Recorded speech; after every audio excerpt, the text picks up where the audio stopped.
Merci Jean-François, on est de retour en ondes et j'ai le plaisir d'avoir avec moi Pierre-Paul Bézile-Lacasse de Lacasse et Associés. Bonjour Pierre-Paul. Bonjour Denis. Alors, on a des sujets intéressants. Je peux pas passer à côté. La semaine dernière, le taux d'intérêt a monté encore de 0,5. La Banque du Canada monte le taux d'intérêt, ces choses-là. Mais d'après ce qu'on peut comprendre, au moment où on se parle, en tout cas, c'est sûr que le taux qu'il vient d'avoir là, on ne le verra pas apparaître tout de suite, mais les taux des montées précédentes sont pas si... En tout cas, ils n'ont pas eu tant d'effet que ça au niveau syndic. Non, c'est ça. C'est sûr qu'on a vu comme à chaque année, à l'automne, il y a toujours beaucoup plus de gens qui viennent nous voir. À l'automne et au printemps, là, c'est deux périodes fortes, si on veut. Mais c'était pas des périodes plus fortes que les autres années. Puis quand on regarde les chiffres là au niveau de la province, ben c'est des légères augmentations, mais c'est des augmentations par rapport à l'année précédente qui était déjà très bas. Donc on n'est pas encore aux chiffres pré-pandémie. Donc on n'est pas encore dans des dossiers d'insolvabilité là en fou là. OK. Donc, c'est rassurant quelque part. Ben oui, moi j'ai toujours pensé que là, depuis la dernière année que ça allait être une courbe qui allait monter graduellement, puis c'est ce qu'on voit. Elle monte graduellement, puis on n'est pas au niveau pré-pandémique, donc on n'est pas encore à des... C'est sûr qu'on va éventuellement revenir à cette normalité-là de dossier d'insolvabilité, mais on a encore, d'après moi, une couple d'années à faire, une année ou deux à faire avant de revenir à ces niveaux-là. Bon. On est dans le mois de décembre, on est évidemment tout près des fêtes et il faut parler des dépenses des fêtes. Là. Comment on fait pour garder un certain contrôle sur ces dépenses dans le temps des fêtes? Ben, la première chose, c'est évidemment d'avoir un budget pour cette période-là. Hein. C'est une période en soi qui coûte très cher. Certains experts s'entendent pour dire qu'on devrait mettre à peu près 1,5 % de notre revenu annuel brut en dépenses pour un budget des fêtes. Ce que ça veut dire, là, exemple, pour une famille qui gagne 80 000, mettons, là, on peut parler d'un budget des fêtes de 1 200 $. Mais quand on parle de budget des fêtes, il faut pas juste penser cadeaux, là, évidemment. Il faut penser nourriture, alcool, vêtements, déplacements, décoration. Il y a beaucoup de choses à penser dans un budget des fêtes, là. Oui, ça veut dire que là, si on passe un budget des fêtes à 1 000 $, ben, il faut budgéter les cadeaux, les dépenses, ces choses-là. Y a-t-il des trucs à un moment donné pour se retrouver à travers ça, pour avoir des pistes de solutions pour pas se faire jouer de tour? Ben, c'est sûr que pour la notion de budget, c'est assez simple, c'est-à-dire on se fait une liste des personnes à qui on veut faire un cadeau, on se fait une liste de nos activités qu'on prévoit faire, de nos dépenses, puis on compare ça avec le maximum que je viens de vous dire, d'1,5 % de notre budget, de notre revenu annuel. Ça devrait nous donner un budget. Est-ce que c'est raisonnable? On va dire ça comme ça. Ça serait comme le premier truc. Mais sinon, au niveau, il y a plusieurs trucs qui existent pour, disons, faire diminuer les dépenses des fêtes. Je vais vous en donner quelques-uns à rafale que je trouve les plus pertinents et les plus applicables. Il y en a là-dedans qu'évidemment, là, les auditeurs vont déjà avoir entendu. Là. Faire des échanges de cadeaux, c'est quelque chose qu'on entend souvent parler, mais ça limite le nombre de cadeaux. Faire des cadeaux ensemble, des cadeaux de groupe, exemple, les frères et sœurs vont se réunir pour faire le cadeau à papa-maman. Ça permet d'une part disons, raccourcir l'échange de cadeaux et de profiter plus du temps ensemble, et aussi ça diminue les frais parce qu'on peut mettre notre argent en commun. Avoir des règles familiales, en fait, là, qui va limiter ou qui va carrément dire qu'on va se passer de cadeaux cette année ou le fait de faire des cadeaux devient accessoire, devient pas une priorité. Hein. La problématique, des fois, c'est la priorité qu'on met dans un monde de consommation dans lequel on est sur des cadeaux. On peut penser aux cadeaux usagés aussi, de genre des choses qu'on n'utilise pas, que ce soit des livres ou autres qu'on a appréciés, de mettre une touche personnelle là-dedans.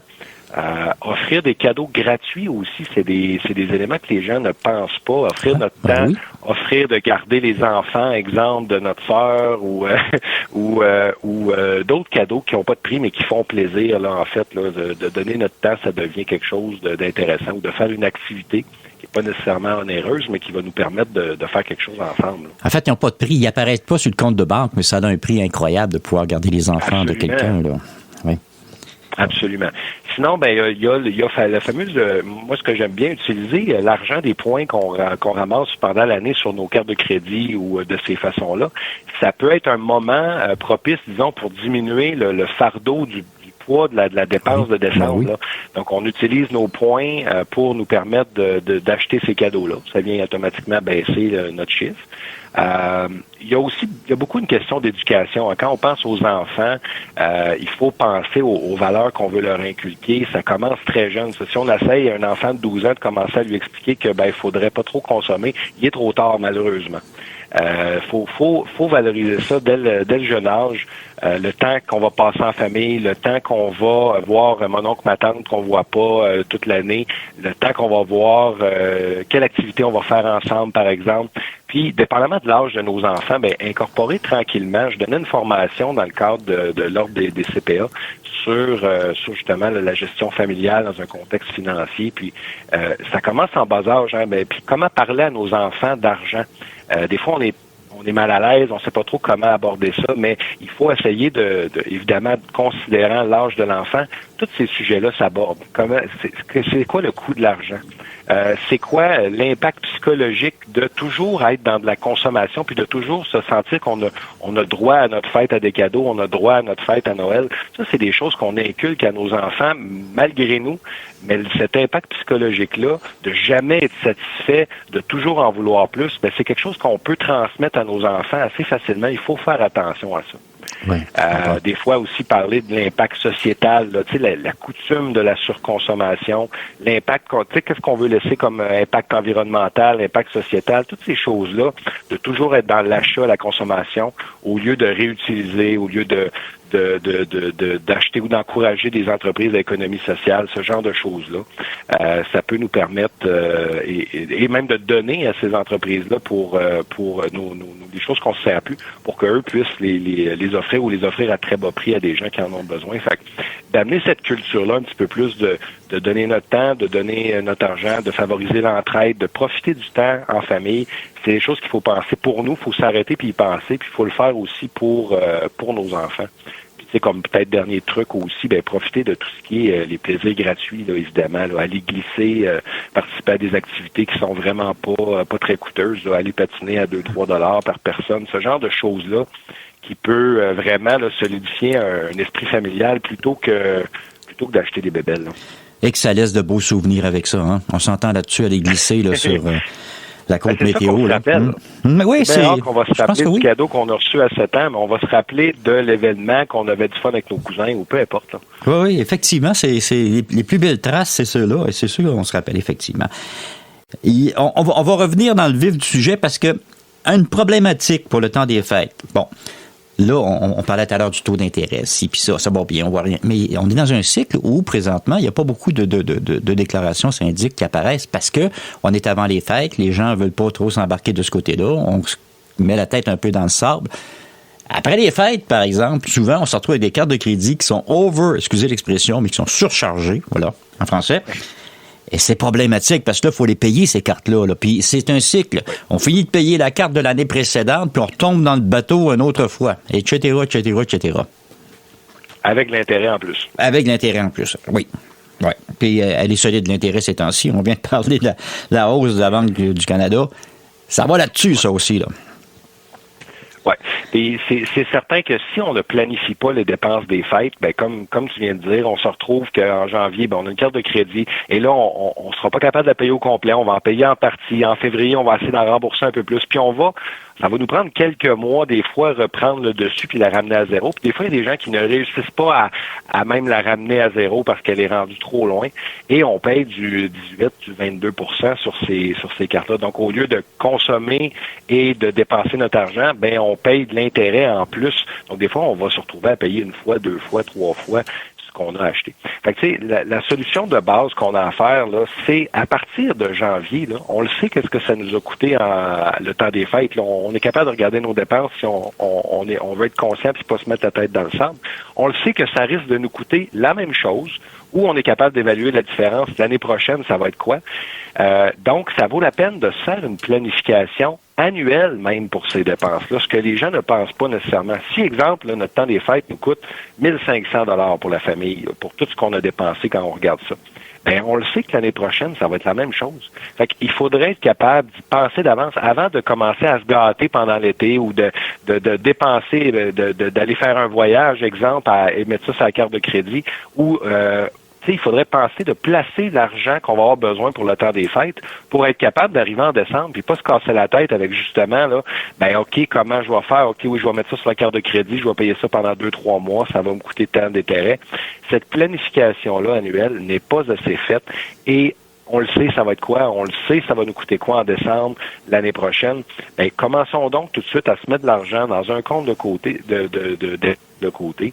Si on fait ça à toutes les 2 semaines sur notre paye puis qu'on a 2000 $ à ramener, ben on fait 2000 divisé par 26 puis c'est ça l'argent qu'il faut se mettre de côté à chaque paye.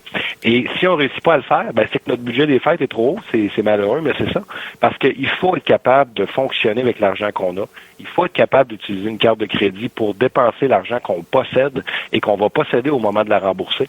Et ça ne devrait pas servir à nous financer parce que les taux d'intérêt sont beaucoup trop gros. Ça veut dire qu'un article qu'on paye 100 $, on finit par le payer 120. Un article qu'on paye 200 $, on finit par le payer 240 et ça va très vite. Oui, commandant. Vivre selon nos moyens qu'on disait à l'époque. Vivre selon nos moyens, vivre selon l'argent qu'on a et non pas l'argent qu'on va recevoir en payant des intérêts. Payer immédiatement puis profiter du bien quand on a l'argent. Accumuler l'argent et payer au moment qu'on arrive. Fait que si on adopte cette même attitude-là pendant l'année puis qu'on adopte cette attitude-là aussi pour le temps des fêtes, ben on va se trouver à arriver au temps des fêtes, on n'aura aucun stress financier parce que on va avoir accumulé de l'argent toute l'année pour le temps des fêtes. Et ça se fait pour des projets, ça se fait pour des vacances, ça se fait pour n'importe quelle dépense importante qu'on a à faire de façon ponctuelle. Mais le temps des fêtes, c'est quelque chose qui est très récurrent. On s'en sortira pas si on a des dépenses qu'on a dépensées cette année, mais ça risque d'être au moins la même chose l'année prochaine. Mais planifions le don, puis mettons de l'argent de côté pour l'année prochaine à partir de janvier. Bon, mais une bonne habitude à prendre, puis une habitude qui enlève du stress de façon épouvantable. Voilà. Oui. Pierre-Paul, c'est déjà tout le temps qu'on a, mais on va rappeler aux gens comment vous rejoindre, par exemple. C'est important qu'ils puissent vous rejoindre. Oui, les gens peuvent nous rejoindre au 1-844-LA-CASSE. Les gens peuvent nous écrire, évidemment, là, sur notre site Internet, peuvent nous écrire sur Facebook, allez voir notre Facebook. On pose beaucoup de vidéos, on pose aussi les chroniques qu'on fait là ensemble. Et donc, ça donne beaucoup d'informations aux gens. J'ai plusieurs intervenants sociaux là, qui continuent d'aller voir nos vidéos, référer ça à des gens qui ont à gérer leur budget et tout ça. Donc, il y a plusieurs outils sur notre Facebook. Et donc, les gens n'hésitent pas s'ils ont des questions d'ordre financier, gestion de budget, problème de dette, on est là pour les aider chez la Casse et Associés. Génial. Merci Pierre-Paul, on se donne rendez-vous la semaine prochaine. Merci beaucoup. Bonne journée.